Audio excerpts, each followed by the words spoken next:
आज के इस गौरवमयी सत्र में मंच पर विराजमान और इस सभागार में उपस्थित मेरे समस्त आदरणीय आत्मीय सुजनों, आप सबके चरणों में मैं हृदय से वंदन करता हूं।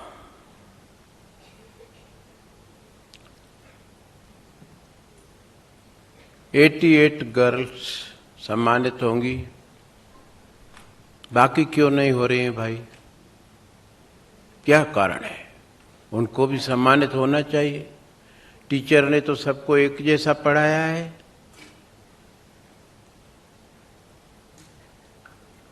ऐसा क्यों होता है? उसी क्लास में टीचर ने सबको एक जैसा लेक्चर दिया, कोई फर्स्ट रैंक आई, कोई 10, कोई 20, कोई 30, कोई सप्लीमेंट्री। फेल तो कोई नहीं होती है। आजकल हमारे मामा जी बैठे हैं, वो फेल होने नहीं देते हैं। खैर, आपने कभी सोचा है ऐसा क्यों होता है? इसके पीछे मनोवैज्ञानिक कारण है। हमारा जिस व्यक्ति में श्रद्धा, विश्वास और सम्मान का भाव है, जिस व्यक्ति के लिए, उसकी बात न केवल हम ध्यान से सुनते हैं, समझते हैं और जीवन में उतारते हैं, परिणाम स्वरूप कुछ बन जाते हैं। टीचर के लिए जिस स्टूडेंट को ऐसे भाव हैं, सम्मान का भाव है, श्रद्धा है, विश्वास है, वो बिटिया ध्यान से टीचर को सुनती है, समझती है, जो नहीं समझ में आता है वो पूछती है। और टीचर सिर्फ हमें बुकिश नॉलेज नहीं देती, बीच बीच में उनके टीचर्स के अनुभव और स्वयं के जीवन के अनुभव भी हमें सुनाती है, जिससे हम अपने जीवन में वैसी गलतियां न करें, वैसी ठोकरें न खाएं। तो ये सब किनको मिलता है? जिनका अपने टीचर के प्रति भाव सम्मानजनक होता है। कुछ स्टूडेंट्स ऐसी भी होती हैं जिनका टीचर के प्रति कोई सम्मानजनक भाव नहीं है। वो तो उसका पीठ पीछे निकनेम रख लेती हैं, मिमिक्री भी करती हैं। आप में से ही कई हैं ऐसे। वो ध्यान से नहीं सुनती हैं और परिणाम स्वरूप पीछे रह जाती हैं। आपके सम्मान देने से टीचर को कुछ नहीं मिलता। जो कुछ मिलता है वो आपको मिलता है। इसीलिए 3 लोग हैं संसार में जो हमें आगे बढ़ता हुआ देख करके दिल से खुश होते हैं और अधिक आगे बढ़ाने के लिए क्या कर सकते हैं वो आपको सपोर्ट करते हैं, गाइड करते हैं। वो हैं हमारे माता, पिता और गुरु। बाकी जितने भी लोग हैं हमें आगे बढ़ता हुआ देखकर अंदर ईर्ष्या करते हैं हमसे। हमारी बेस्ट फ्रेंड है। हम सिलेक्ट हो गए नीट में, साहब जेईई में सिलेक्ट हो गए और वो नहीं हुई। क्या बोलती है? अरे मेरे साथ ही तो पढ़ती थी, मैं जानती नहीं हूं क्या? नकल करके सिलेक्ट हुई है। मैं नकल करती तो मैं भी हो जाती। अपनी झूठी इज्जत बचाने के लिए आप पर लांछन लगाती है। आपके रिश्तेदार, अरे ये कहां ऊपर जा रही है, इसको वापस खींचो, टांग को वापस हमारे साथ रहे। ये इतने बड़े पद पे पहुंच जाएगी तो हमको पूछेगी नहीं। लेकिन ये जो 3 लोग हैं, हमारे माता, पिता और गुरुजन, ये न सिर्फ दिल से खुश होते हैं और माता पिता और गुरुजन ये सोचते हैं कि इन विद्यार्थियों ने हमारी मेहनत, हमारी कुर्बानियों की कदर की है, अब हमें इनकी और ज्यादा कदर करें, इन्हें अच्छे से अच्छे कॉलेज में भेजें और सब सुविधा, घर में भी अच्छा माहौल, स्टडी रूम अलग दें, क्योंकि आगे की पढ़ाई बहुत टफ है। अभी तक आपने जो पढ़ा है 12th तक, वो एक तरह से वो नींव है, सिर्फ फाउंडेशन आपका मजबूत हो गया। अब आगे आप जिस फील्ड में जाना चाहेंगी उसके लिए अलग से पढ़ाई करनी पड़ेगी। कई कॉम्पिटिटिव एग्जामिनेशंस होंगे और हर एक कॉम्पिटिटिव एग्जामिनेशन में जीके का एक बहुत बड़ा पोर्शन होता है। हमारा जीके अच्छा हो, जनरल नॉलेज अच्छा हो, फुल मार्क मिलते हैं, सब ऑब्जेक्टिव टाइप होते हैं। तो उसके लिए मैंने आपको कई बार निवेदन किया है। अभी आज आपके पालकों के सामने भी हाथ जोड़ के निवेदन करता हूं कि मेहरबानी करके न्यूज़पेपर एक बोलो, कोई भी जो आपकी पसंद का हो, लेकिन इंटरनेशनल लेवल की सब खबरें वो बताए। ऐसा न्यूज़पेपर मंगाइए, रोज पढ़िए, तो आपका जीके स्ट्रांग होता जाएगा। किताब जो आती है जीके की, वो 6 महीने पहले की घटनाएं बताती है। और ये भी आपको बताया था कि आजकल अखबार फ्री मिलते हैं, बताया था ना बेटा? यस और नो? कितने लोग अभी अखबार मंगाते हैं? हाथ ऊपर करिए प्लीज। Good, very nice. पीछे बच्चियां देखो, पीछे मुड़ के देखो, बढ़िया। आधी से ज्यादा मंगा रही हैं, मुझे खुशी है। और यही लड़कियां आगे चल के कॉम्पिटिटिव एग्जामिनेशन पे अच्छी रैंक ले आएंगी और जो बनना चाहती हैं बन जाएंगी।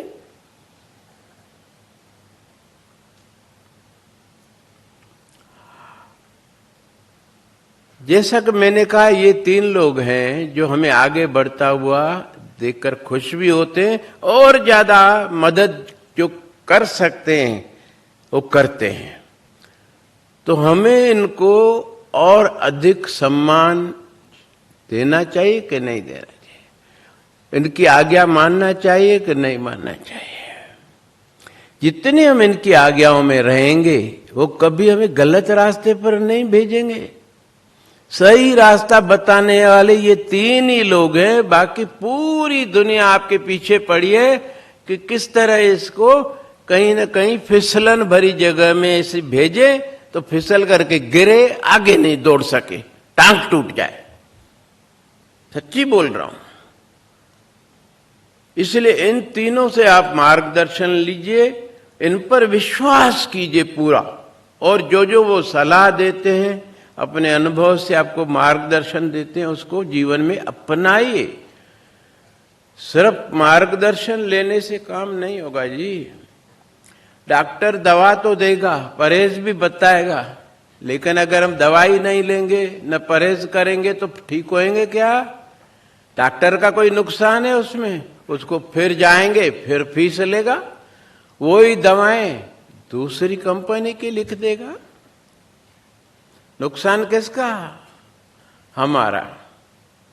तो इन तीनों की यदि हम बात मानते हैं तो ये हमें हर प्रकार का सहयोग करते हैं। माता पिता और गुरुजनों के सहयोग के सिवा आज तक कोई विद्यार्थी शिखर पर नहीं पहुंचा है।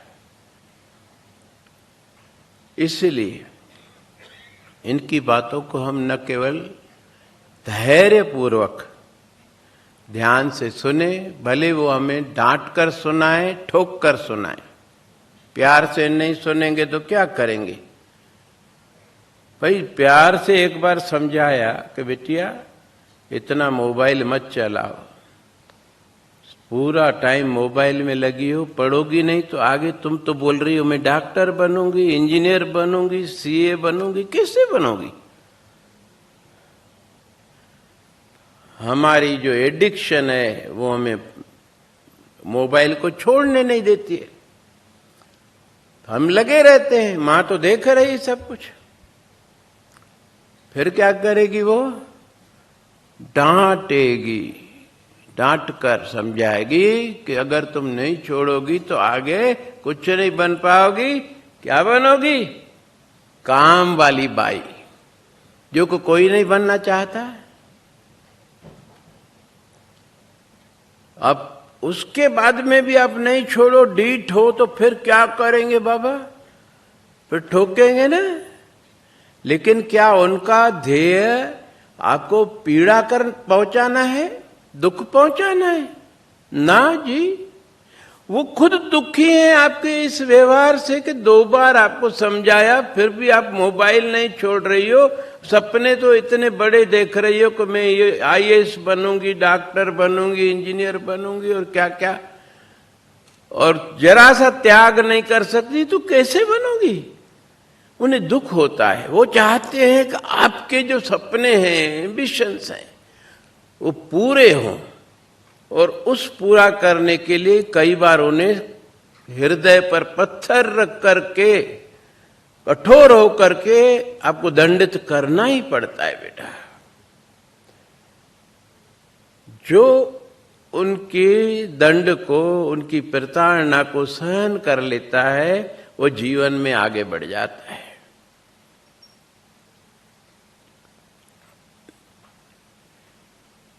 सबसे बड़ा प्रभाव हमारी संगति का पड़ता है हमारे जीवन में।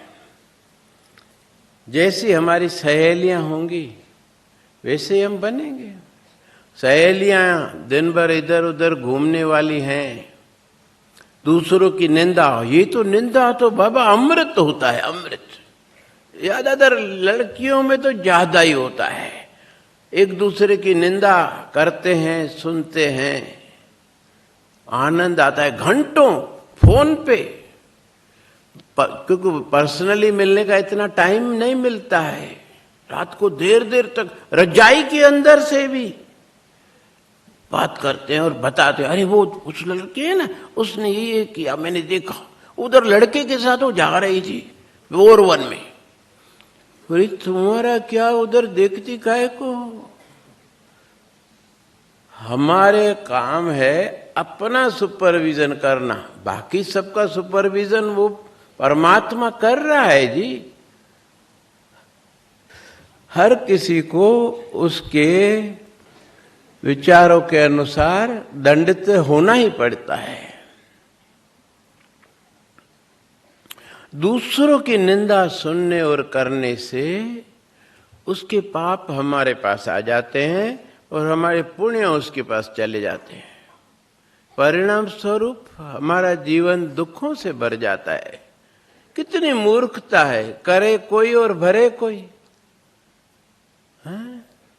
कबीर साहब ने कहा है, कबीरा तेरी झोपड़ी गलवढ्यन के पास, जो करेंगे सो भरेंगे, तू क्यों भय उदास? अरे तू अपना काम कर ना, जो लाएगा। उधर देखता क्यों है? तुम्हारे अगर पास में कसाई रह रहे हैं तो वो तो अपना काम करेंगे ना, तू क्यों दुखी हो रहा है? और वो उनका भी हिसाब किताब रखने वाला तो परमात्मा है। तुम्हें थोड़ी ड्यूटी दी है कि उनका हिसाब रखो कितने बकरे काटे। तो उधर देखो ही मत, जो हृदय तुम्हारा दुख जाता है। कबीर ने अपने मन को समझाया और फिर अपने काम में लग गया, तो उसका मन भक्ति में लग गया। कितना बड़ा संत बन गया, हृदय निर्मल। कबीर मन निर्मल भया, जैसे गंगा नीर, पाछे पाछे हरि फिरे, कहत कबीर कबीर। निर्मल हृदय में परमात्मा बैठता है। निर्मल हृदय में करुणा, भक्ति, ज्ञान प्रकट होता है। उस परमात्मा के साथ हमारा बहुत गहरा रिश्ता जुड़ जाता है। 24 घंटे वो हमारे साथ रहता है और हमारी हर तरह से सहायता करता है, रक्षा करता है, असंभव काम को संभव बना देता है जी। बशर्ते हम लोगों ने जो क्लास 1 में आपको आरती दी थी, वो आरती अभी तक आप करती हो और भगवान के साथ आपने दृढ़ संबंध बना लिए हो, तो क्या होता है? आरती क्यों है भाई? ये दो बिटियां बैठी हैं, रोज आपस में मिलेंगी, बातें करेंगी तो बेस्ट फ्रेंड बन जाएंगी ना। और मिलना कम कर देंगी धीरे धीरे तो वो फ्रेंडशिप डाइल्यूट हो जाएगी, एक दिन खत्म। इसीलिए निश्चित समय पे भगवान को हम आरती करते हैं, अपने सुख दुख उसके साथ शेयर करते हैं। वो हमारे परिवार का मुखिया है जी, हम उसी के घर में तो रह रहे हैं। पूरे परिवार के सुख दुख का दायित्व उस पर है। जो इस विश्वास के साथ उसके साथ बातें शेयर करता है, वो सब सुनता है जी। हम प्रार्थना मन में करते हैं, जबान से नहीं करते, मन में करते हैं ना। पूरी होती है कि नहीं होती है? वो सुनता है, इसका मतलब है तभी तो पूरी करता है। कितने बच्चे हैं जो नियमित रूप से आरती करते हैं? हाथ ऊपर करिएगा। बहुत बढ़िया। अब ऊपर वाले बच्चे अच्छे, सब के हाथ ऊपर हैं, पीछे भी बढ़िया है, इधर बीच में थोड़ा गड़बड़ है। आगे वाली लड़कियां अरे धीरे धीरे ऊपर कर रही हो, इसका मतलब कभी करती हो कभी नहीं। बेटा याद रखना, ये हृदय संत जी के हृदय में, मस्तिष्क में बिटियाओं के लिए बहुत ज्यादा करुणा थी, संवेदनशीलता थी।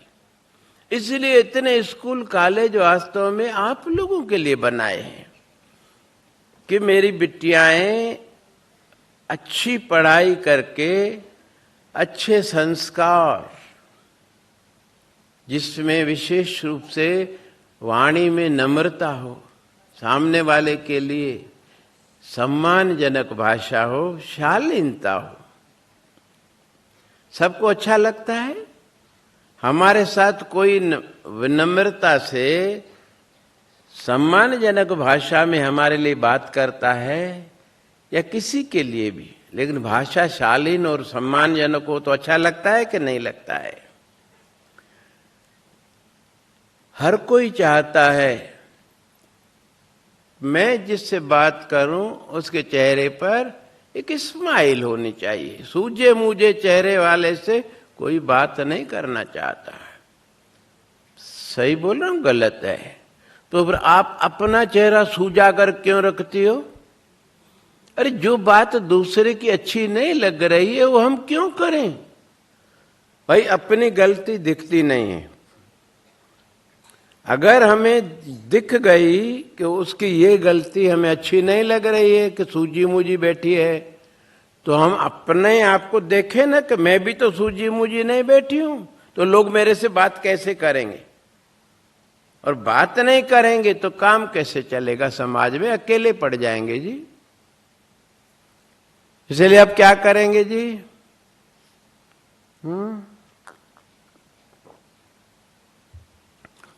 चेहरे पर प्रफुल्लता हो, पागलों की तरह हमेशा दांत निकाल के नहीं चलना है। ये नहीं चलेगा।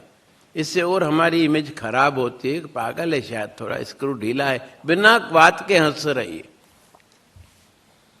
जहां आवश्यकता है बहुत हल्की स्माइल। और हमारे बड़े अगर हमें कुछ भी सलाह देते हैं, घर में, बाहर, स्कूल कॉलेज में, उसको हम ध्यान से सुने, तत्काल प्रतिक्रिया व्यक्त न करें। उससे हम परम हितैषी अपने खो देते हैं। हर सास चाहती है कि मैं अपने बहू को वो सब ज्ञान दे दूं जिससे मेरे बाद इस घर में किसी को भी कष्ट नहीं हो, बच्चा अगर बीमार पड़ता है तो घर के ही उपाय, दादी नानी के नुस्खे उनके पास हैं, वो उन्होंने किए हैं, वो बताना चाहती है बहू को। हमेशा कोई अमीर नहीं रहता है, हमेशा कोई गरीब नहीं रहता है। इसलिए किफायत से कैसे घर चलाया जाता है हमें सिखाती है, बहुत कुछ सिखाती है। व्यवहार कुशलता, कोई बाहर से मेहमान आते हैं उससे कैसे बात करना, बहुत कुछ। लेकिन कब सिखाती है? जब हम सीखने के लिए तैयार हो। एक बहू आई नई, सुबह 7-8 बजे उठे। सास ने सोचा शायद इसके मायके में 7-8 बजे उठते होंगे, अब नई आई है, थोड़ा उसको धीरे धीरे। उस परिवार में लोग 5 बजे 6 बजे के बीच उठ जाते थे सब। अब वो बहू 7-8 बजे उठे। 2-3 महीने गुजर गए, बहू को भी लगा तो ये लोग समझ रहे शायद कि मैं कुछ नहीं जानती, आलसी हूं, एक बार मैं इनको करके दिखाऊं कि मैं सब जानती हूं। एक दिन वो सवेरे उठी, नहा धो के 5 बजे किचन में गई, सब काम बहुत अच्छी तरह से किया। सासू मां देख रही कि आज सूर्य कहां से उदय हो गया भैया, एक 7-8 बजे उठने वाली सवेरे उठ के फिर किचन में भी पहुंच गई है। उसको बहुत खुशी हुई। पूरा काम निपटा करके 2 बजे निकली। सास बहुत खुश, बहू रानी आज जो तुमने काम किया है ना, मेरा रोम रोम तुम्हें आशीर्वाद कर रहा है। तुम्हारे बच्चे तुम्हें सोने के झूलों में झुलाएंगे, तुम्हें इतना सुख देंगे, कभी भी तुम्हारे जीवन में दुख की छाया तक नहीं आएगी। बड़ी माताएं तो ऐसे ही आशीर्वाद देती हैं। लेकिन वो जो ये काम किया ना तुमने, इसको अगर ऐसा न करके इस युक्ति से करती तो समय भी कम लगता और किफायती भी होता। बस ये सुनना था कि बहू को लगा कि सास मेरा गलती निकाल रही है, उसके अहंकार को एकदम ठेस लगी, फट पड़ी। हाँ, हमें तो मायके वालों ने सिखाया नहीं, आप चलिए सिखाने। और 2-4 उसको जली कटी ऐसी सुनाई, सासू मां सुट, और ये क्या हो गया, अभी तो कितनी देवी थी ये, अभी चंडी देवी हो गई।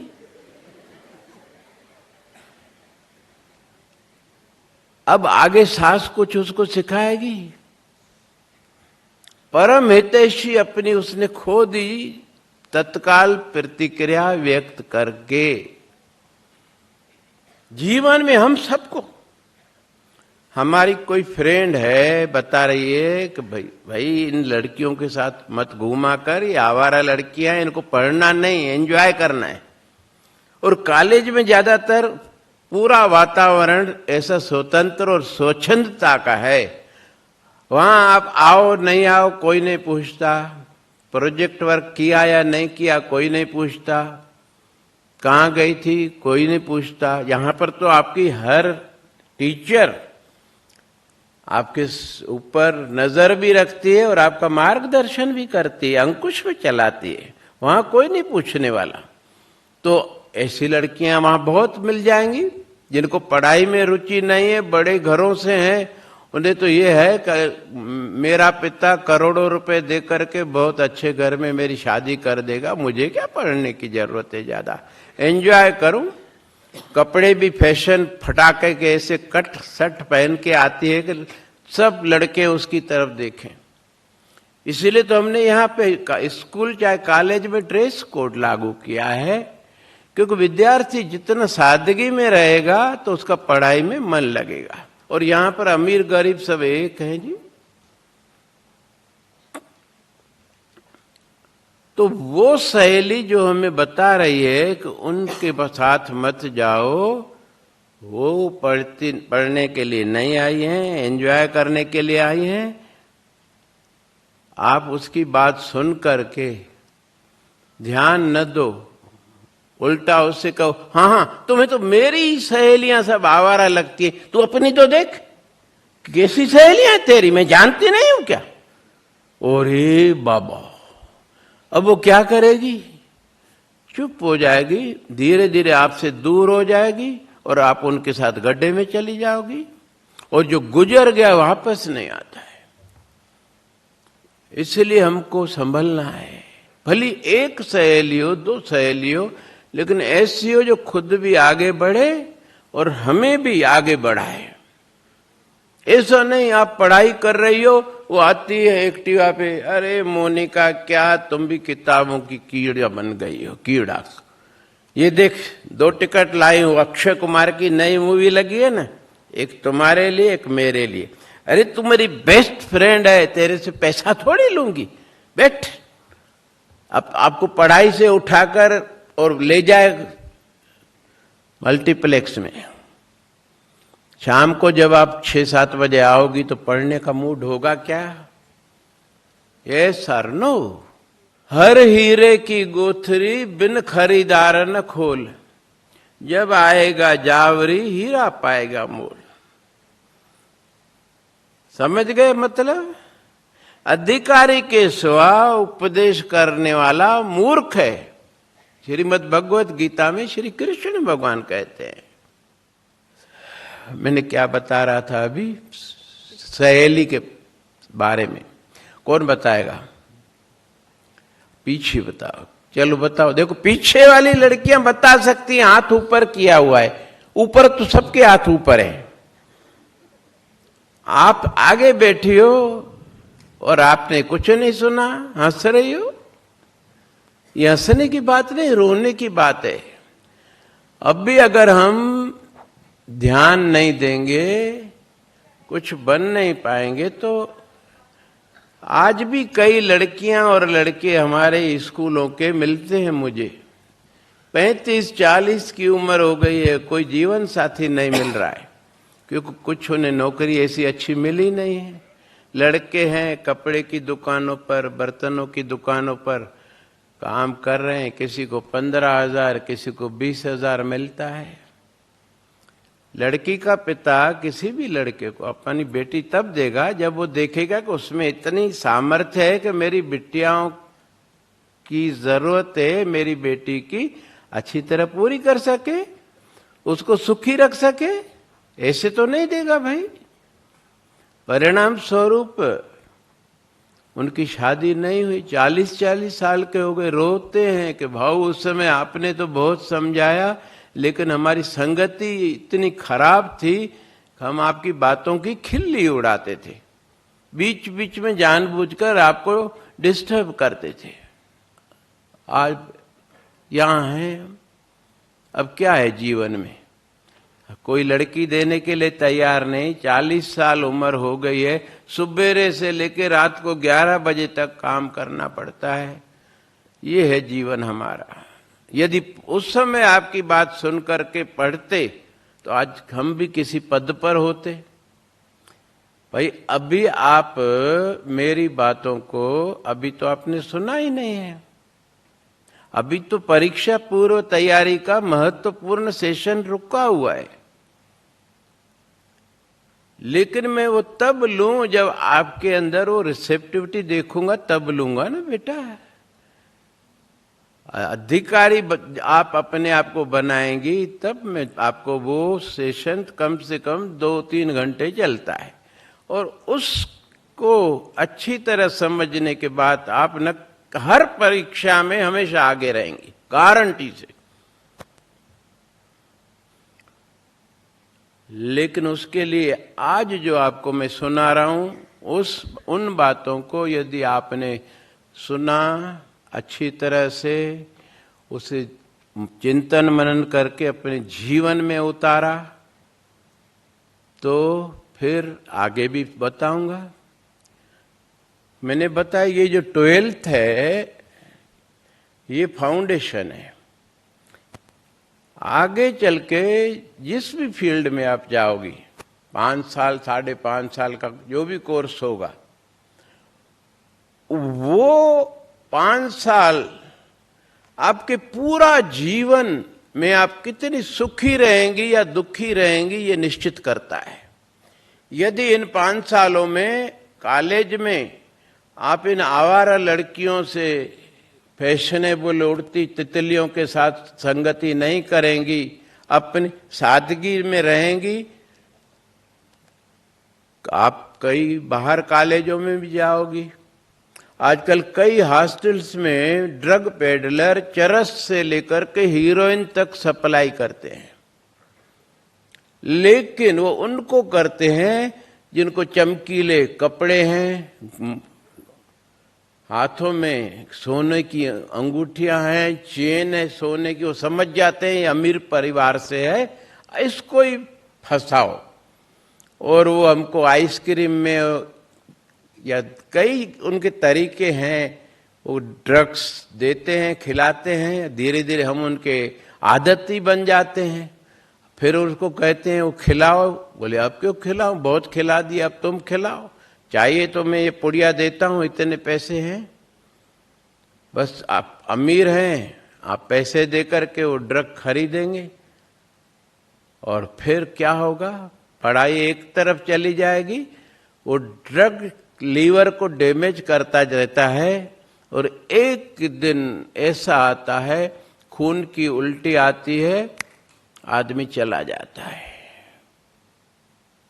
इसलिए कहीं भी आप कॉलेज में जाएं, पहली बात, रैगिंग के बारे में अखबार में अभी बहुत आया, 2 लड़कों ने तो सुसाइड कर लिया, एक लड़की और कर रही थी, बचा ली गई।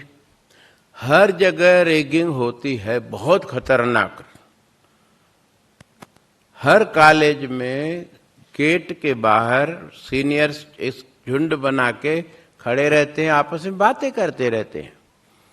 हम समझते हैं कि वो तो आपस में बात कर रहे हैं, उनको विश क्या करना, और हम निकल जाते हैं। बस यही उनका ट्रैप है, बुलाते हैं।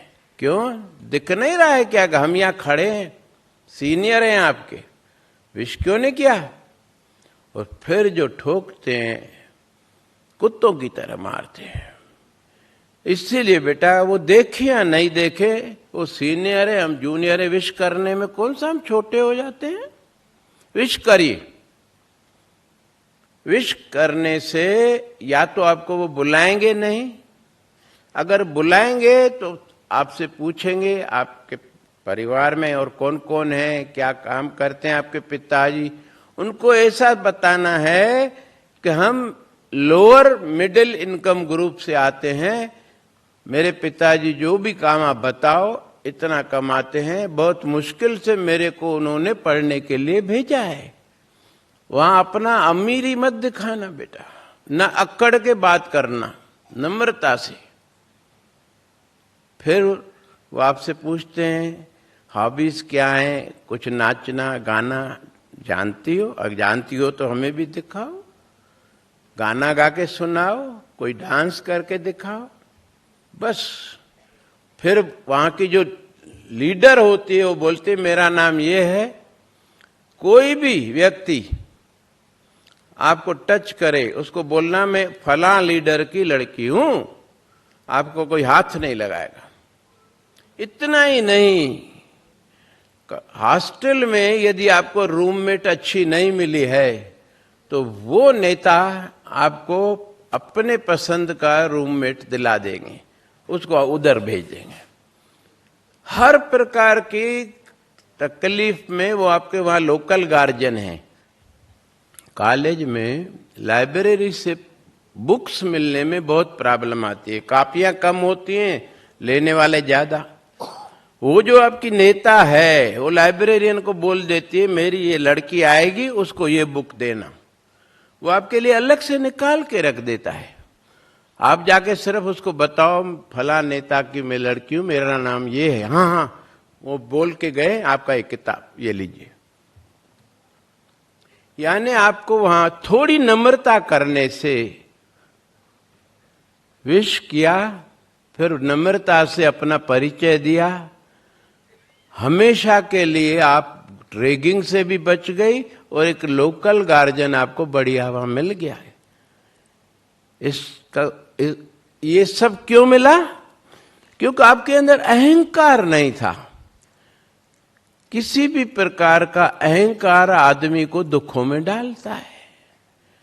कई लड़कियों को अपने रंग का, भाई मैं गोरी हूं, अपने परिवार के संपन्नता का और अपने मित्रों का अहंकार होता है। वहां पर किसी का अहंकार चलता नहीं। जो अक्कड़ के बात करता है ना, ऐसी उसकी अक्कड़ निकाल के सीधा कर देते हैं कि जीवन में फिर किसी के साथ अक्कड़ के बात नहीं करे। हमारी वाणी बहुत बड़ा हमारे लिए सहयोग जुटाती है या फिर ठुकवाती है। बहुत ठोकते हैं जी, कुत्ते की तरह मारते हैं। सहन नहीं कर पाए वो लड़के दोनों, तभी तो सुसाइड किया। तो आप जहां भी कॉलेज में जाओगी बेटा, आपके साथ कौन रहेगा? बाहर किसी भी IIT, IIM या लॉ कॉलेज, यूनिवर्सिटी में आपका सिलेक्शन हुआ, कहीं भी आप गए, भोपाल में तो सब नहीं है ना, तो उधर आपके साथ कौन होगा? कौन होगा? अरे भगवान होगा ना, जिसकी तुम आरती कर रही हो। बोलती क्यों नहीं? इसका मतलब आरती करती नहीं हो, आपको ये विश्वास नहीं है कि मेरा भगवान मेरे साथ होगा वहां पर भी। अरे माता पिता तो यहीं रहेंगे, फोन पे बात करेंगे, आपको थोड़ा प्रोत्साहित करेंगे, बस। और क्या कर सकते हो? आपके साथ 24 घंटे तो कोई नहीं रहेगा ना, लेकिन वो तो रहेगा। लेकिन आपने नहीं जवाब दिया, इसका मतलब आपने भगवान के साथ पक्की दोस्ती नहीं की है। तो वो आपके साथ क्यों चलेगा? फालतू है क्या घर से?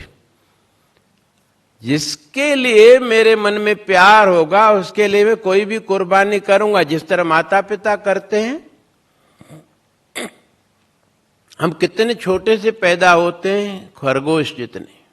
मां हमारे लिए अपना खाना पीना, नहाना, सोना सब भूल जाती है, हमें खुश देखने के लिए, हमारी सेवा के लिए।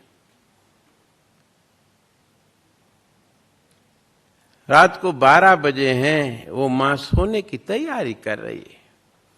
आप हैं कि अरे ये क्या, ये कोई उठने का समय है? लेकिन वो मां है, भगवान ने उसको वात्सल्य का बहुत बड़ा भंडार दिया है। प्यार से मुस्कुराती है, आपको उठाती है, आपके गंदे कपड़े हटा करके साफ करके साफ कपड़ों में डालकर आपको स्तनपान कराती है प्रेम से। फिर सुलाने के लिए धीरे धीरे ठप ठप ठप, जब तक आपको नींद नहीं आएगी, मां की आंखों में नींद नहीं आएगी, भली सुबह हो जाए। कभी हम बीमार पड़ते हैं, 2-2, 3-3 कई रातें मां जागती है। पिता ओवर टाइम करके एक्स्ट्रा कमाई करके लाता है कि मैं अपने बच्चों को पौष्टिक भोजन दूं, क्योंकि इन्हें जीवन भर संघर्ष करना है। माता और पिता ने तो अपना दायित्व बहुत ईमानदारी से, परिश्रम से पूरा किया। उनकी वजह से तो आप यहां बैठे हैं। अब आपका दायित्व क्या है माता पिता के प्रति? सोचिए, अपने विवेक से पूछिए। कुछ भी नहीं है। अरे बाबा, देखो, ये माता पिता जीवन के अंतिम श्वास तक आपको देते ही रहते हैं और देते ही रहेंगे। पढ़ लिख कर आप किसी अच्छे पद पर पहुंच जाओ, उन्हें आपकी कमाई नहीं चाहिए। वो आपको इसीलिए पढ़ लिख कर अच्छे पद पर चाहते हैं ताकि आपको लड़का उसी स्टेटस का मिले ना, वरना उससे भी अच्छे पद का मिलेगा। क्योंकि समाज का नियम है, लड़की से लड़का उम्र में बड़ा हो, कद में बड़ा हो, पद में बड़ा हो। अरे वाह बेटा वाह, इसने बताया। तो यदि आपने एमबीबीएस किया है तो वो एमडी एमएस होगा हर क्षेत्र में। परिणाम क्या होगा? दोनों का, पढ़े लिखे आदमी का समाज में सम्मान है, अमीर का नहीं है जी। इस सुबह आप बोरवन रोड से घूमने जा रहे हो, सामने से एक डॉक्टर और एक सेठ आ रहा है, आप पहले विश किसको करोगे? डॉक्टर को, क्योंकि उसके पास ज्ञान है और कभी भी काम पड़ सकता है हमारा, उसमें उपयोगिता है उसकी। जितनी हमारी उपयोगिता होगी उतना ही हमारा सम्मान परिवार के अंदर, समाज के अंदर, देश के अंदर होगा। तो ये पढ़ाई ही आपकी शक्ति है। लड़का अगर नहीं पढ़े ज्यादा, कोई दुकान खोल लेगा, कोई विदेश चले जाते हैं। आप लोग कर सकते हो क्या ये काम? नहीं कर सकते जी। आपको यदि जीवन के अंतिम श्वास तक सुखी रहना है तो आपके सामने एक ही रास्ता है, वो है आपकी पढ़ाई, और वो ये समय है। अब भी यदि आपने मन को फालतू बातों में इधर उधर भटकने नहीं दिया, अपने समय का आपने खुद कदर किया, एक टाइम टेबल बना करके, मैं नहीं बोलता हूं कि मोबाइल नहीं देखो, टीवी नहीं देखो ना, लेकिन हर चीज की हद होती है ना। अति सर्वत्र वर्ज्यते, अर्थात भली कितने अच्छा काम हो लेकिन अति उसकी खराबी होती है। अति नहीं करना है। दूध है, एक पाव पियो तो ताकत देगा, लेकिन अगर 1 किलो पी लो तो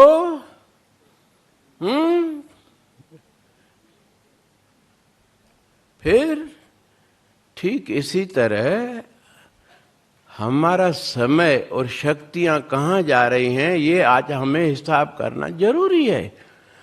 देखो बेटा, अभी तक आपने उनकी कदर की, अपने समय की, जिन्होंने अच्छी मेहनत की, आज वो खुद भी पुरस्कृत हो रही हैं और अपने बड़ों को भी गौरवान्वित होने का अवसर दिला रही हैं। लेकिन जिन्होंने समय का कदर नहीं किया, इधर उधर फालतू की बातों में अपना समय गंवाती रही, न वो खुद आज पुरस्कृत हो रही हैं, न उनके माता पिता को गौरवान्वित होने का अवसर मिल रहा है। ये कितनी दुख की बात है। सबका दायित्व है। सब बिटियाएं अबाव 85 ले आती कोई बड़ी बात नहीं है, क्योंकि टीचर ने तो सबको एक जैसा पढ़ाया है भाई। और सबके पेरेंट्स और ग्रैंड पेरेंट्स, नाना नानी, दादा दादी का हम सम्मान करते, हमें भी खुशी होती, उनको भी खुशी होती।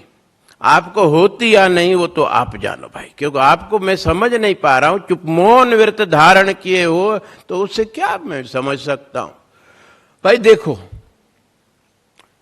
आदमी बाहर से कैसा दिखता है, उसका कलर फेयर है, ठीक है, यौवन यंग है, दिखने में ड्रेस अच्छी पहनी है, अच्छा लगता है। ये तो ऐसा है, बाहर से बोतल बहुत अच्छी है, 2 बोतल हैं, लेकिन जब बोतल का ढक्कन खुलेगा, सूंघेंगे, थोड़ा चखेंगे तो मालूम पड़ेगा कि उस बोतल के अंदर विष है या अमृत है। जब आप लोग बोलते हैं तब किसी को मालूम पड़ता है कि आपकी विचारधारा नकारात्मक है, कितनी विकृत है, या सकारात्मक है, बहुत अच्छी है। उसी के आधार पर आपको समाज में सम्मान मिलता है। आपके साथ कोई बिटिया फ्रेंडशिप करती है। अगर आप बोतल की खोलते ही लोगों का जो है निंदा करने लगे, ऐसी वैसी बलगर बातें करने लगे, अश्लील बातें करने लगे, अश्लील जोक सुनाने लगे, तो वो लड़की क्या करेगी? अरे मैं तो इसको समझी थी बहुत अच्छी लड़की है, लेकिन इसके विचार तो बहुत ही विकृत हैं। छोड़ो, दूर भागो, नहीं तो मैं भी ऐसी बन जाऊंगी। इसीलिए हमें क्या करना है? अपने विचारों को सकारात्मक बनाना है, विचारों पर अंकुश रखना है। विचार कैसे बनते हैं? जो हम कानों से सुनते हैं, आंखों से दृश्य देखते हैं, वो एकदम मन पर छप जाता है। मोबाइल में बहुत कुछ देखती हैं कई लड़कियां, और जो पढ़ते हैं, इनकी वजह से यदि हम सही देख रहे हैं, सही कर रहे हैं, तो हमारे विचार भी सही होंगे। परिणाम स्वरूप जब पढ़ने बैठेंगे तो हमारी एकाग्रता एकदम लग जाएगी, और एकाग्रता से जो पढ़ते हैं वो जीवन भर भूलते नहीं हैं। लेकिन यदि हम गलत सुनते हैं, इसकी उसकी निंदा, गलत दृश्य देखते हैं, गलत पुस्तकें पढ़ते हैं, तो हमारे विचार कैसे हो जाएंगे? विकृत, दूषित।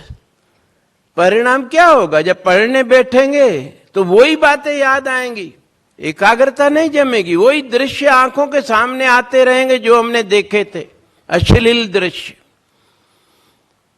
बेटा, टेक्नोलॉजी कोई खराब नहीं होती है। छुरी है, वो सब्जी काटने के लिए बनी है, लेकिन हमारी मानसिकता अगर विकृत है, हम उससे किसी का गला काट दे तो छुरी का क्या दोष? ठीक इसी तरह मोबाइल है, लैपटॉप, कंप्यूटर, जो भी टेक्नोलॉजी नहीं आती है, हमें विकास करने में मदद देने के लिए आती है। अब हम उसका दुरुपयोग करें तो उस बेचारे मोबाइल तो निर्जीव है, उसका क्या दोष? दोष किसका है? मेरा। आपका क्यों? मेरा, कि मैंने आपको सचेत नहीं किया समय रहते। आज अवसर मिला है तो मैं आपको सचेत कर रहा हूं। आपको यदि जीवन के अंतिम श्वास तक सुखी रहना है, सम्मान के साथ रहना है, बेटा, ये समय है। अपना एक एक घंटा कहां गया, वो टाइम टेबल बनाओगी तो मालूम पड़ जाएगा कहां गया। मेरे लक्ष्य प्राप्ति में लगा या व्यर्थ गया। इस समय की आप कदर करोगी तो आगे समय आपकी कदर करेगा। और ये अन्य ताली नहीं, नो ताली, बी अटेंटिव, और सोचो, ताली नेताओं को चाहिए होती है। मुझे भली गाली दो, लेकिन मेरी बातें ध्यान से सुनो मेरी बिटियाओं, और कुछ बन जाओ, कहीं भी कोई आपको गलत रास्ते पर न ले जाए। इसीलिए मैं आपका इतना कीमती समय लेकर ये सब बातें बता रहा हूं, जो मेरे अनुभव की है, किताबों में कहीं नहीं लिखी है। अभी तक मेरा वो प्रश्न अनुत्तरित है कि माता पिता ने तो आपके लिए इतना कुछ किया है, अपना दायित्व पूरी ईमानदारी से निभाया है। आपका दायित्व अब क्या है माता पिता के प्रति? कि भाऊजी हम पढ़ लिख कर कुछ बन जाएं और अपने माता पिता का नाम गर्व से ऊंचा करें। उससे माता पिता को क्या मिलेगा? कि जो उन्होंने इतना संघर्ष करके हमको पढ़ाया है, लिखाया है। मेरा सवाल है, उन्हें मिलेगा कुछ भी नहीं? बहुत कुछ मिलेगा। उन्हें आत्म संतोष मिलेगा कि मेरी बिटिया ने हमारी कुर्बानियों की कदर करके, इतनी मेहनत करके, इतनी अच्छी पढ़ाई करके आज इस पद पर पहुंच गई है। क्यों नहीं मिलेगा? यही तो चाहिए उनको। पैसा नहीं चाहिए आपसे कि पढ़ लिख कर कमा कर हमको दो, बिल्कुल नहीं। मैंने क्या बोला? जीवन के अंतिम श्वास तक जब तक वो हैं, आप शादी करके जाओगी फिर भी हर त्योहार पे मिठाई का डब्बा आपको पहुंचता रहेगा। उनको कोई अपेक्षा नहीं है आपसे कि हमें आप कुछ दो। वो सिर्फ ये देखना चाहते हैं कि पढ़ लिख कर आप एक अच्छे पद पर पहुंच गए। इतने 20-25 साल जो उन्होंने आपको कितने लाड प्यार से संभाला है, पाला है, तो आपके लिए आपके स्तर का कोई सुशील लड़का, संस्कारवान लड़का देखेंगे या किसी ऐरे गहरे नथु खेरे के साथ आपको बांध देंगे? बोलिए। कोई अच्छा लड़का ढूंढेंगे। तो हमें क्या करना है? इन पर विश्वास करना है। अपने भावनाओं में बह करके जो लड़के से हमारी 6 महीने से फेसबुक फ्रेंडशिप हुई, फिर मिलने लगे उनसे और फिर खिंच गए और उसके साथ चले गए। वो लड़की माँ बाप को जो धोखा देकर इस तरह लव गेम में फंस के जाती है, जीवन भर दुखी रहती है। मैं कई लड़कियों को जानता हूं और कई तो डाइवोर्स लेकर वापस आ गई। अब कुंवारी लड़की को लड़का नहीं मिल रहा है तो डाइवोर्सी को कहां से मिलेगा? इसलिए बेटा माता पिता पर दृढ़ विश्वास रखो कि एक वो ही है जो मेरे भले के लिए सोचते हैं, और मेरे को जब मैं कुछ बन जाऊंगी, और आपके लिए एज लिमिट है बनने के लिए ज्यादा से ज्यादा 23-24, क्योंकि हर लड़का 25-26 में शादी करना चाहता है। 23-24 तक अपनी पढ़ाई पूरी कर लीजिए, नौकरी करिए या नहीं करिए वो आपकी मर्जी। तो आपकी माँ आपके सामने बैठो, लड़कों के इसको प्राइज भिजवा दो। मैंने कहा बिटिया माता पिता पर विश्वास रखिए। जब आप पढ़ाई करके पूरी कर लेंगी, नौकरी करें या न करें, लेकिन आपके लिए फिर आप ऐसा लड़का जो केयरिंग हो, कोई व्यसन न हो, क्रोधी नहीं हो, हर तरह से संस्कारवान हो। उसके माता पिता कैसे हैं, सास ससुर आपके ऐसे तो नहीं कि आपको वहां दुख दें। बहुत कुछ अच्छी तरह जानकारी लेकर के जब संतुष्ट होते हैं, आज बहुत अच्छा ये प्रचलन बड़ा है कि अंत में लड़के और लड़की को कहते हैं भाई आप जाकर आपस में बात करिए। यदि आप दोनों को लगे हाँ हमारा दाम्पत्य जीवन अच्छा गुजरेगा, हमारे विचार एक दूसरे से मिलते हैं, दोनों अगर हाँ करते हैं तो एंगेजमेंट होती है, नहीं तो नहीं होती है। सही बोल रहा हूं गलत? लेकिन ये अवसर किनको मिलता है? जो बिटियाएं 23-24 तक कुछ बन जाती हैं, पढ़ाई पूरी कर लेती है, एटलीस्ट पीजी तो कर ले, इतना तो समय है। उसके बाद अगर आगे करना है, एमबीबीएस कर लिया जैसे, उसके बाद शादी करने के बाद भी परिवार की सहमति से हम एमडी एमएस कुछ भी कर सकते हैं जी। क्योंकि उस समय ये मेडिकल साइंस भी कहता है कि शादी का समय 25 साल है। उस समय शादी जो है बहुत उत्साह वाली होती है, और उस समय जब आपने 23-24 में अपना पढ़ाई पूरी की तो आपको वो फोटो लाकर दिखाने की और उसमें चूज करने का आपको अवसर मिलता है। और इस बीच में माँ आपको घर का सब काम, खाना बनाना, घर को किस तरह सहेज के रखना, किफायत से कैसे चलाना, सब सिखा देती है। कि ऐसा नहीं हो कि ससुराल में जाओ और वो आपकी माँ के लिए आपको ताने दे। क्या ताने देते मालूम है? तेरी माँ ने तुझे ये भी नहीं सिखाया, क्या सीख के आई हो, क्या सिखाया तुम्हारी माँ ने? गलती हमारी, हमने आलस किया। माँ तो सिखाने के लिए तैयार थी, लेकिन सुनना किसको पड़ता है? माँ को। लेकिन दुख हमें होता है क्योंकि हमारी माँ है ना वो। तो ऐसा अवसर क्यों आने दें हम? मैं तो अभी कहता हूं भाई समय मिले, change of work is relaxation. पढ़ाई से थक गई हो, कुछ घंटा 2 घंटा जाके माँ को किचन में मदद करो और घर के कामों में मदद करो तो वो खुश होगी, आपको आशीर्वाद देगी कि बिटिया मेरा कितना ख्याल रखती है, तो वो भी आपका ख्याल रखेगी। यदि आप सवेरे उठकर पढ़ती हो 4 बजे 3 बजे, माँ उठेगी, बिटिया पढ़ने के लिए उठिए, पूछूं उससे चाय पियोगी? अच्छा नहीं, कॉम्प्लान, अच्छा ग्रीन टी लाऊं? मां चाहती है कि मैं बिटिया को कुछ न कुछ दूं, पढ़ रही है 3 बजे 4 बजे उठ के। तो जितना हम माँ का सम्मान और सहयोग करेंगे उससे कई गुना ज्यादा माँ हमारा करेगी बेटा। और माँ का सहयोग करते हुए हम सीख जाते हैं भोजन बनाना, घर सहेजना, घर का सब काम जो हमें ससुराल में कुछ भी सुनने के लिए नहीं मिलता फिर। और कई हमारी देवरानियां हो सकती हैं जिनको कुछ नहीं आता हो, वो हमको बोलेंगी हम भाई मेहरबानी करके हमें सिखाओ। हमारा सम्मान होता है फिर ससुराल में। लेकिन यदि आज हमने पढ़ाई की तरफ ध्यान नहीं दिया,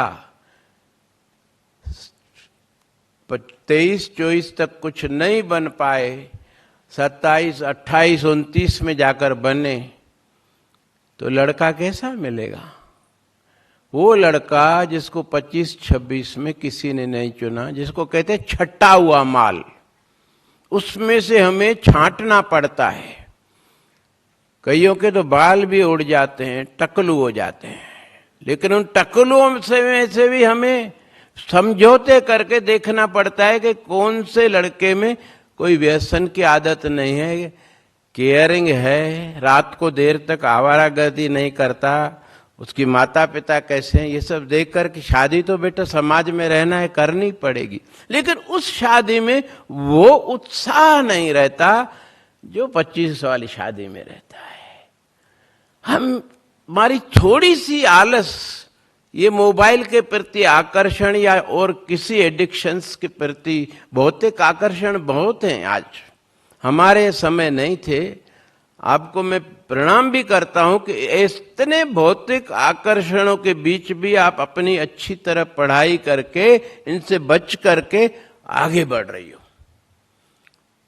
इसलिए उसका पारितोषिक, उसका पुरस्कार तो आपको मिलना चाहिए कि आप एक तो अच्छा जीवन साथी मिले और जीवन भर आपका अपना मकान हो, गाड़ी हो, सुख समृद्धि हो, समाज में सम्मान हो, अंतिम श्वास तक पढ़े लिखे आदमी का सम्मान, जैसे जैसे उसका अनुभव बढ़ता है सम्मान बढ़ता जाता है जी। तो क्यों न हम आज से 9th वाली बच्चियां सोचती हैं कि हमारे बोर्ड की परीक्षा नहीं है, लेकिन वास्तव में उनकी परीक्षा भी बोर्ड की है। 9th में जो चैप्टर बहुत थोड़े में है वही 10th में विशाल रूप में आ जाता है, और 11th में जो आज टॉपिक थोड़े में है वो 12th में वही टॉपिक विशाल रूप में आ जाते हैं। अगर उसने 11th और 9th वाली बच्चियों ने ध्यान से पढ़ा है, अपने आप को बोर्ड की स्टूडेंट समझ करके, तो वो आगे चल के 10th और 12th में बहुत अच्छे नंबर ले आएंगी, क्योंकि फाउंडेशन है ना उनके पास में। जब भी कहीं आप सर्विस के लिए इंटरव्यू देने जाते हैं, आपकी 10th और 12th की मार्कशीट देखी जाती है। भले आप इंटरव्यू कितना भी अच्छा दे दो, क्या सोचते हैं वो, अभी बाय द वे इसने अगर अच्छे जवाब दे दिए तो ठीक है, लेकिन 10th और 12th में तो देखो 2nd डिवीजन के मार्क्स हैं, डफर है लड़की, ये तो नहीं लेते जी। लेकिन 10th और 12th में यदि आपके अच्छे मार्क्स हैं 80-90%, अगर आपका इंटरव्यू 100 गया है, कुछ प्रश्नों के उत्तर नहीं दे पाई हैं, क्या कहते हैं, अरे घबराहट में वो जवाब नहीं दे पाई, नहीं तो वो तो टैलेंटेड लड़की है, देखो ना उसकी 10th 12th दोनों में 80-90% है, इसको तो उठाना ही है, और आपका सिलेक्शन हो जाता है।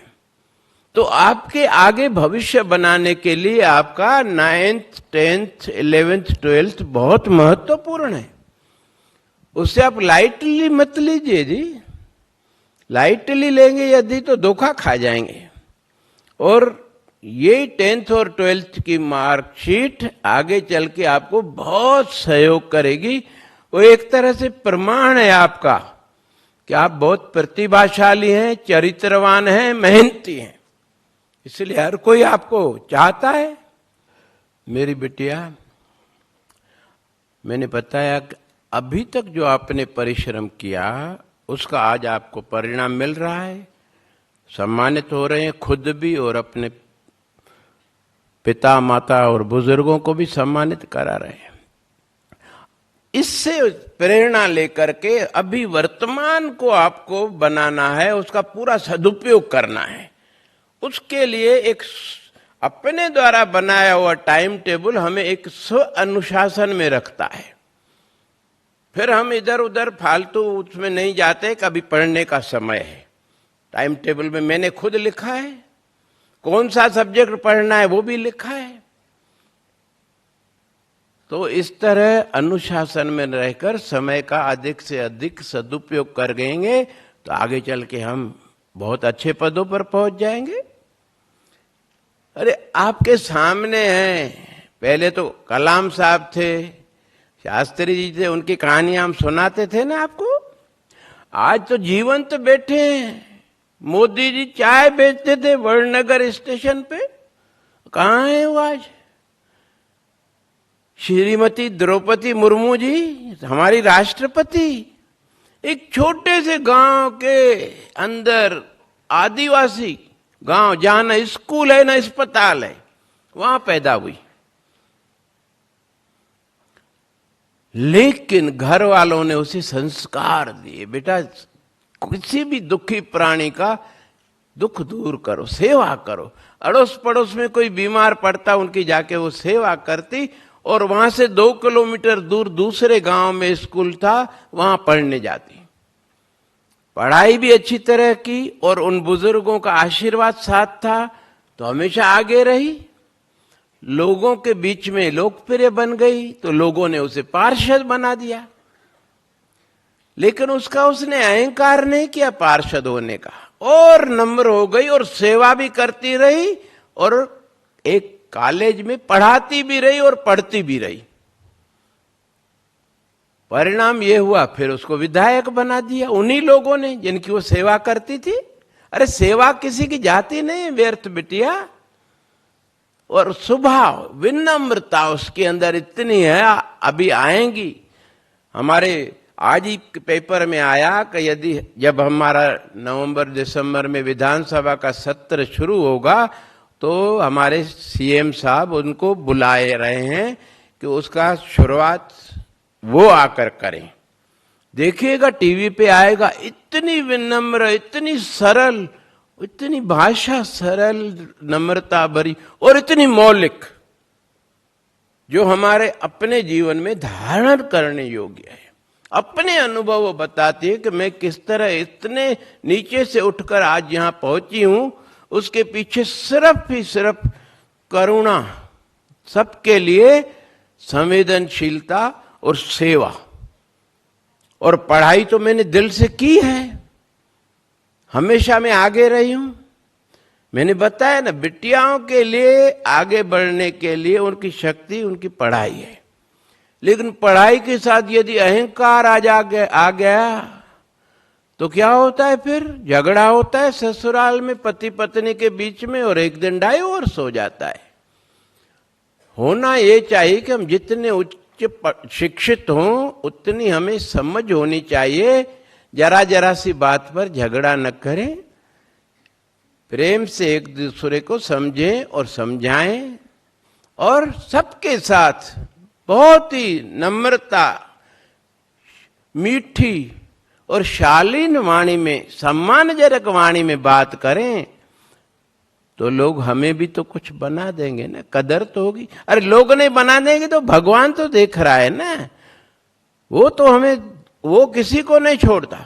अच्छा काम करते हैं जब मन में खुशी पैदा होती है, वो जो अंदर भगवान बैठा है विवेक के रूप में, वो हमें आशीर्वाद देता है कि बेटा बहुत अच्छा किया। वो बेचारा कुत्ता भूख से बिलबिला रहा था, तुमने उसको रोटी दे दी। गाय को ये दे दिया तुमने, किसी दुखी का दुख दूर कर दिया। लेकिन जब हम किसी को दुख पहुंचाते हैं तो हमारे मन के अंदर कितनी अशांति और डिप्रेशन पैदा होता है कि मैंने उसको क्यों मारा बिना कारण के। वो तो गाय बैठी थी, मेरा क्या कर रही थी, मैंने क्यों उसको डंडा मारा, कुत्ते को क्यों पत्थर मारा। विवेक हमें खाता है। तो कौन है वो? भगवान हमारे अंदर बैठा है जी। ईश्वर अंश जीव अविनाशी, हर मजहब में लिखा है जी। आदम को खुदा मत कहो, आदम खुदा नहीं, लेकिन खुदा के नूर से आदम जुदा नहीं। मन तू ज्योत स्वरूप है, अपना मूल पहचान। श्री सुखमनी साहब में श्री गुरु अर्जन देव साहब फरमाते हैं जी, क्योंकि सत्य हमेशा हर काल में अपरिवर्तनीय रहता है। वो परम सत्ता एक है, प्रकाश रूप है। अभी दिखाया तो सही सर स्टीफन हॉकिंस ने, गॉड पार्टिकल। वो परम सत्ता है जो हमेशा है, आदि है, अजन्मा है, हमेशा रहता है। लय प्रलय उसके इशारे से होती रहती है। तो कुल मिला के ये सब बताने के पीछे मेरे ध्येय ये है बेटा, वो सर्वसमर्थ है, अंतर्यामी है, सर्वव्यापक है, ओमनीपोटेंट, ओमनीशेंट, ओमनीप्रेजेंट। इसलिए जब आप लोग यहां से जाओ, अपनी आरती भी ले जाओ, और जहां भी वहां हॉस्टल में रहो उसको भी साथ ले जाओ, और वहां उसकी भी आरती करो, और उसके साथ बातें करो। जो भी आपकी प्रॉब्लम्स हैं, देखो कैसे सॉल्व करता है। लेकिन वो तब जब अभी आपका उसके साथ संबंध गहरा होगा, फ्रेंडशिप अच्छी होगी, तभी तो मदद करेंगे। इसलिए तो रोज आरती करने का नियम है। रोज आपस में मिले तो हमारी बॉन्डिंग और स्ट्रांग होती जाएगी।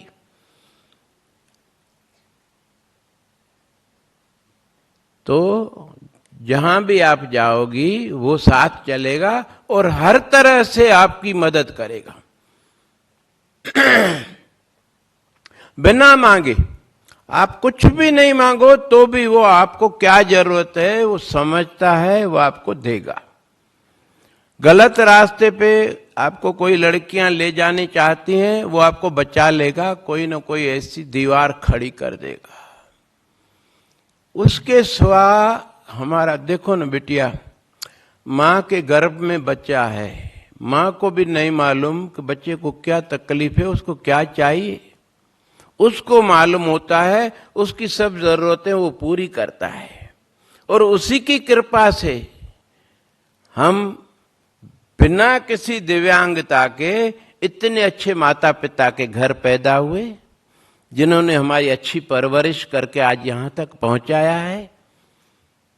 अब आपको क्लियर हो गया होगा कि इसके बाद आपका दायित्व क्या है। अब कौन बताएगा? अगर मेरी बिटियाओं को मेरी बात समझ में नहीं आएगी तो जीवन में धारण करके वो एक अच्छे पद पे कैसे पहुंचेंगी, अच्छा जीवन साथी इनको कैसे मिलेगा। कि मैं देखूं, आपके माता पिता देखें कि मेरी बिटिया अपने परिवार के साथ सुखी है। यही तो चाहिए हमें, आत्म संतोष।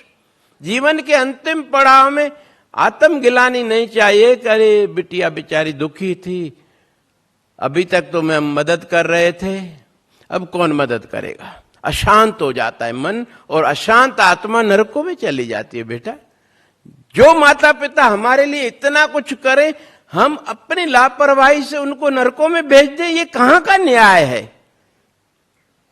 हाँ बताओ। भाऊजी, अब हमारा दायित्व है कि हम फोकस्ड रह के अच्छे से पढ़ाई करें और बड़े होके अच्छे पद पे पहुंच जाएं। और कैसे पढ़ाई करोगी? पढ़ाई करने के लिए साधन क्या है? ये शरीर और ये मस्तिष्क, इनको न सिर्फ स्वस्थ रखना है वरना सुदृढ़ रखना है। कैसे? मैंने बताया था आपको। कौन बताएगा भाई? जो बताएगा, मैं आपको मालूम है नियम है, उसको प्राइज जरूर देता हूं, फ्री में नहीं पूछता। बताओ। वंदे मातरम भाऊजी, मेरा नाम आर्यांशी करमोदिया है। हमें निरंतर हमारा कर्म करते रहना चाहिए। अरे बाबा, मैं पूछ रहा हूं मेरी माँ कि शरीर और ये मस्तिष्क हमारा कैसे सुदृढ़ रहे, उसके लिए खान पान में हम क्या न खाएं और क्या खाएं, ये मेरा प्रश्न है। फल, सब्जियां, सभी अच्छी चीजें जो कि हमारे घर में बनाई जाती हैं, हमारे माता पिता द्वारा हमें दी जाती हैं। गलत गए, बेकार, गलत। कौन सुनाएगा बेटा? हाँ, ये सुना रही है। छात्र परिषद की बिटिया।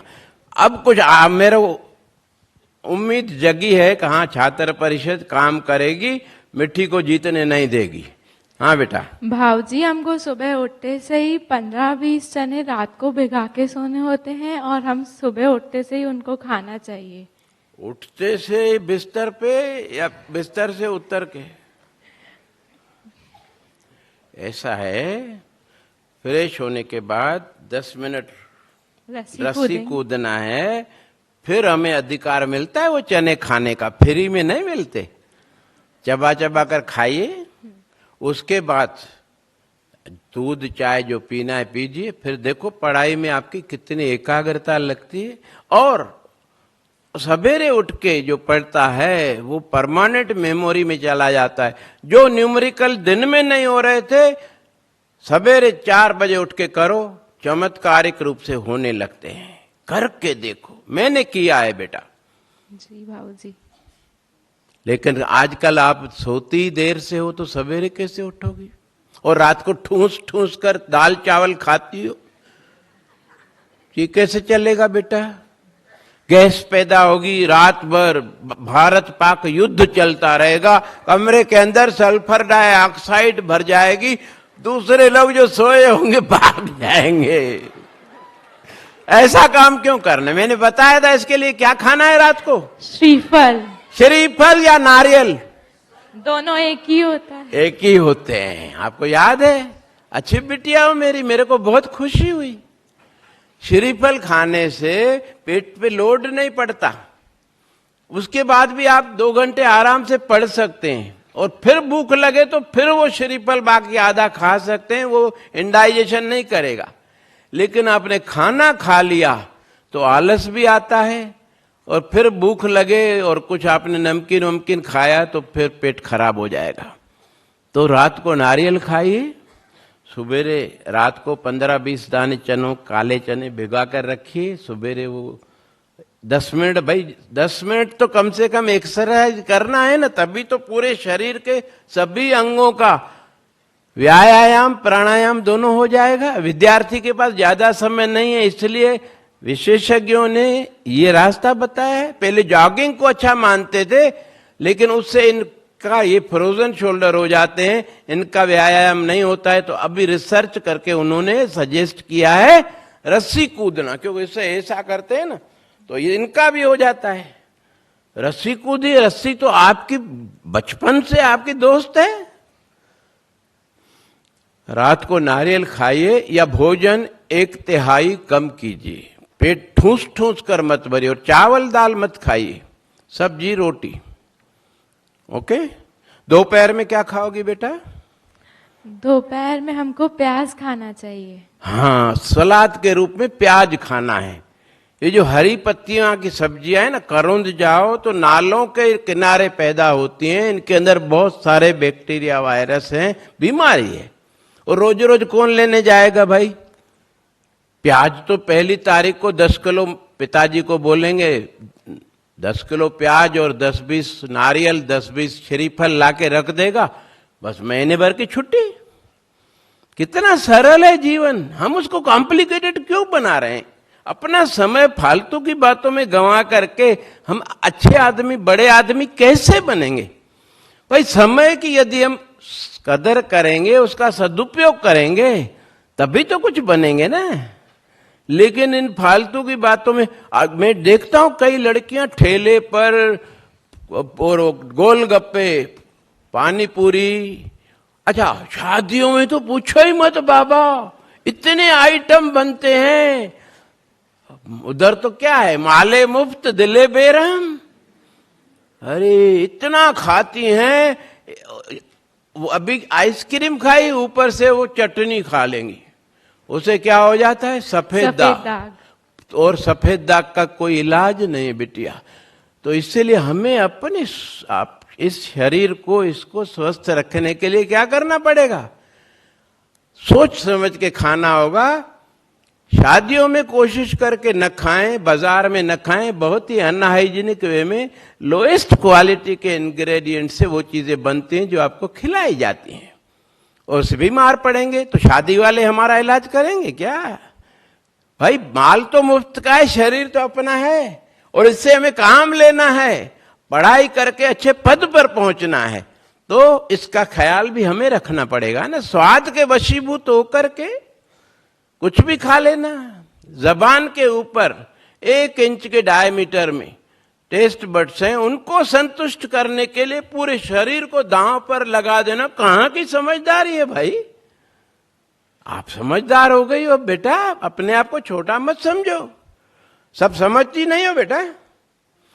इस जबान का स्वाद जबान पर आता है, 1 इंच के डायमीटर के क्षेत्र में स्वाद इंद्रियां, टेस्ट बड्स हैं, जिससे हमें मालूम पड़ता है इसका स्वाद कैसा है।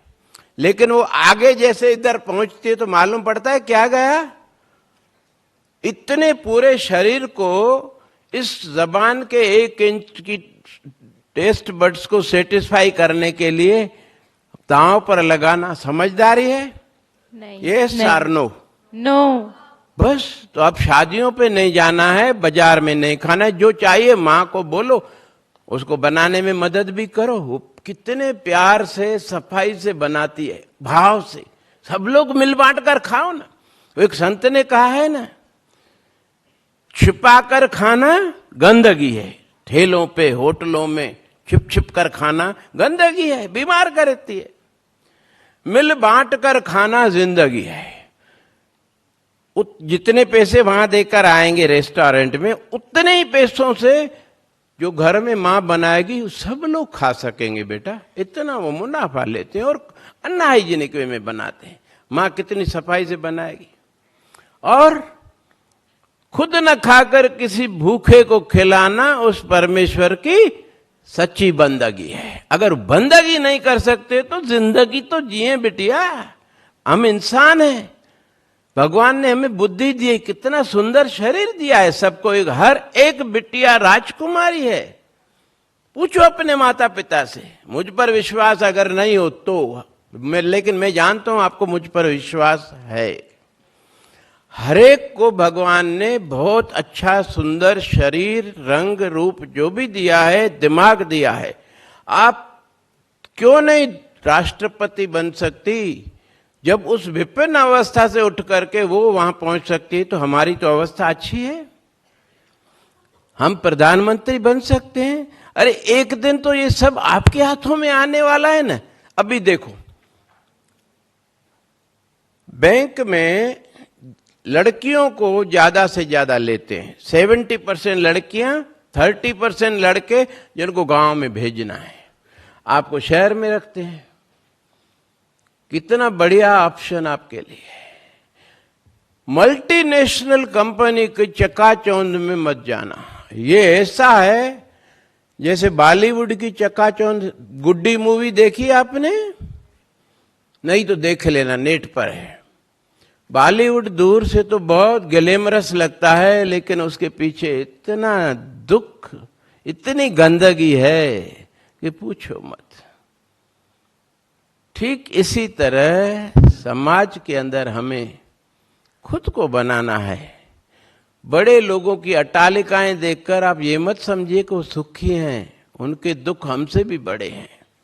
सुखी वो है जिसको जो भी प्राप्त है उसके मन में संतोष है, भगवान मेरे लिए बहुत है, इससे ज्यादा और क्या दो मेरे को। अरे तुमने इतना स्वस्थ सुंदर सुडौल शरीर दिया, स्वास्थ्य दिया, इतने अच्छे माता पिता परिवार दिया, और क्या चाहिए? मकान अपना रह रहे हैं, खाने पीने की कोई चिंता नहीं है। भगवान और क्या करे बताओ? क्या कमी छोड़ी भगवान ने? कमी हम छोड़ रहे हैं कि न उसके साथ हम कोई फ्रेंडशिप, कोई पक्की बॉन्डिंग बना रहे हैं जो हमारी हर जगह जीवन के अंतिम श्वास तक रक्षा करे और अंत में अपने आप में लीन कर ले। कितनी बड़ी बात है। और वो अभी से शुरू नहीं करोगी तो आगे नहीं होगा। कॉलेज में जाने के बाद तो दिमाग ही घूम जाता है लड़कियों का। दिमाग घुमाने वाली दूसरी लड़कियां, अमीरों की बिटियां बहुत मिलेंगी। इसलिए मैंने आपको सावधान किया कि कहीं भी हॉस्टल में जाओ, अपने आप को अमीर शो मत करना, कपड़े भी सादे पहुंचना, और फ्रेंड्स भी वहां पर मत बनाना। एक आध अच्छी लड़की हो जो आपके साथ है बस, क्योंकि नई दोस्तियां बहुत तकलीफें देती हैं जी।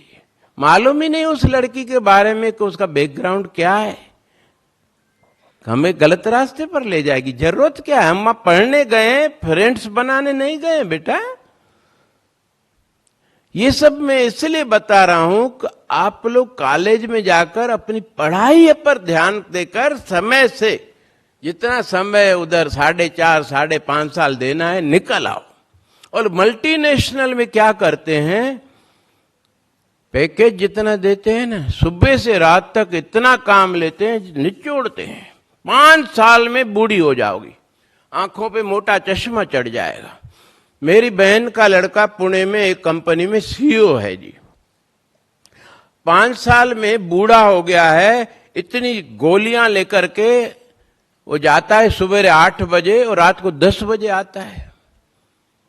पैसा तो मिला लेकिन स्वास्थ्य तो गया ना। और परिवार को बिल्कुल समय नहीं दे पाता। बच्चे, उसकी घरवाली हमेशा नाराज रहते कि हमारे लिए तुम्हारे पास छुट्टी के दिन भी समय नहीं, छुट्टी के दिन भी उसको बुलाते हैं। और दूसरा, जब चाहो तब निकाल देंगे। भविष्य की कोई सोशल सिक्योरिटी नहीं है। बैंक में अगर चली गई तो आपको पेंशन मिलेगी और बहुत सारी सुविधाएं मिलेंगी। अगर सीए बन के गई तो स्टार्टिंग में सैलरी आपकी मोर देन 1 लाख है। आपको चेंबर अलग मिलता है। आप अपनी गाड़ी खरीदे 4 व्हीलर, उसके लिए बहुत ही नॉमिनल इंटरेस्ट पे आपको लोन देते हैं।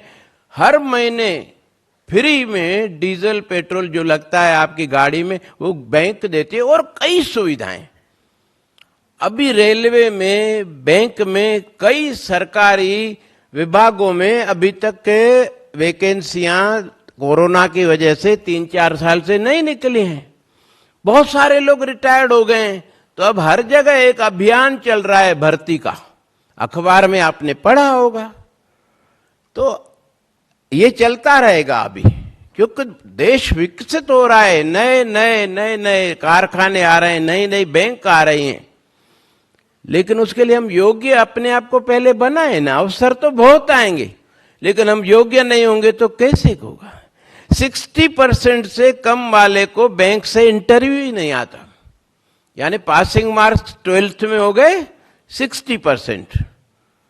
यदि आपको जीवन में आगे बढ़ना है तो इतना पढ़ना है कि कम से कम 60% तो ले आओ, तो इंटरव्यू तो है। लेकिन आजकल तो देखो, दिल्ली में कट ऑफ कितना होता है, 99, 99.9, 98 से कम तो होता ही नहीं। तो फिर दूसरी लड़कियां कहां जाएं?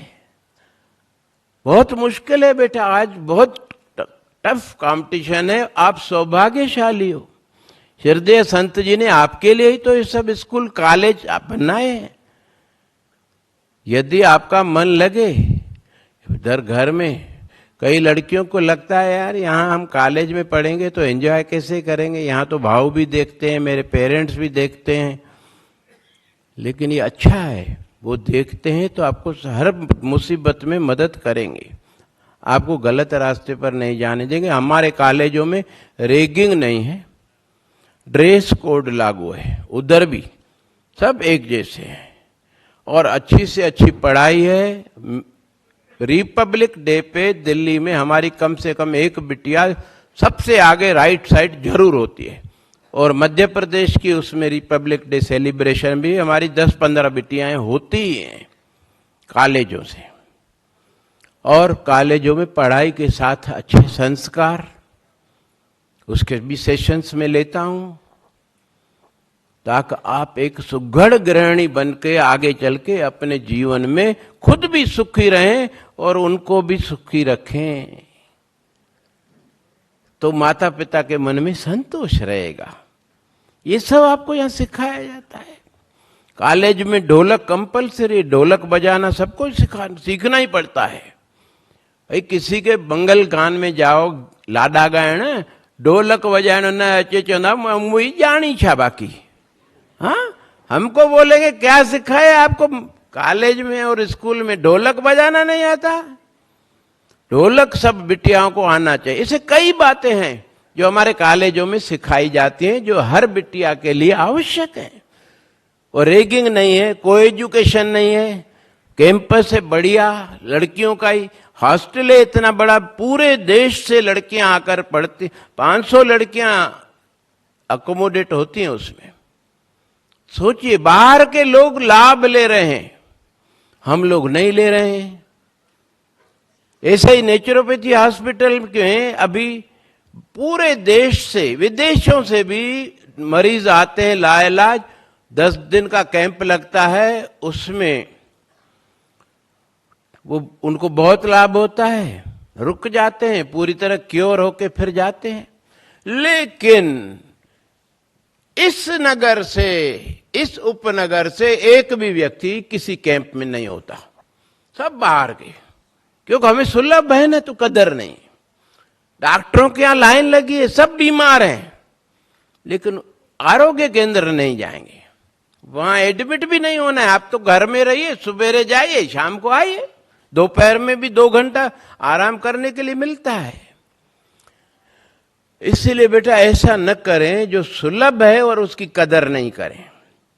ये कॉलेज जहां पर पूरे देश से बिटियाएं आकर पढ़ने के लिए यहां क्यों आती हैं, कुछ तो होगा।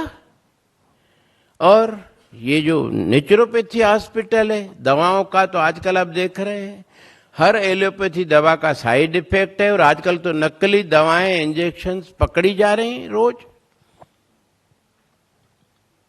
थक गई। मैं भी देख रहा था कितनी स्टेमिना है, अभी से इतना थक जाओगी तो स्टेमिना नहीं होगा तो आगे कैसे आप एनसीसी में सिलेक्ट होगी। ऐसा नहीं, कुछ सुबेरे चने खाओ, फिर देखो 10 मिनट वो करो, हो जाएगा काम।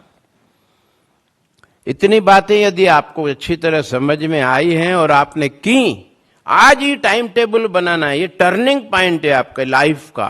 सबको, स्पेशली 9th to 12th की बच्चियों के लिए मैं बोल रहा हूं, होना तो 6th to 8th वालों को भी चाहिए, वो अब छोटी नहीं रही हैं, पढ़ाई बहुत है उसमें। यदि टाइम टेबल बनाकर उस पर चलना हमने सीख लिया, अपने को संयमित करके अनुशासन में चलाना सीख लिया, तो हम जिंदगी में शिखर पर जरूर पहुंचेंगे। यही तो अनुशासन है जो हमें आगे बढ़ाता है। आपके सुखद, समृद्ध, स्वस्थ, मंगलमय जीवन की कामना करता हूं। धन्यवाद। जय हिंद। इसको प्राइज दो।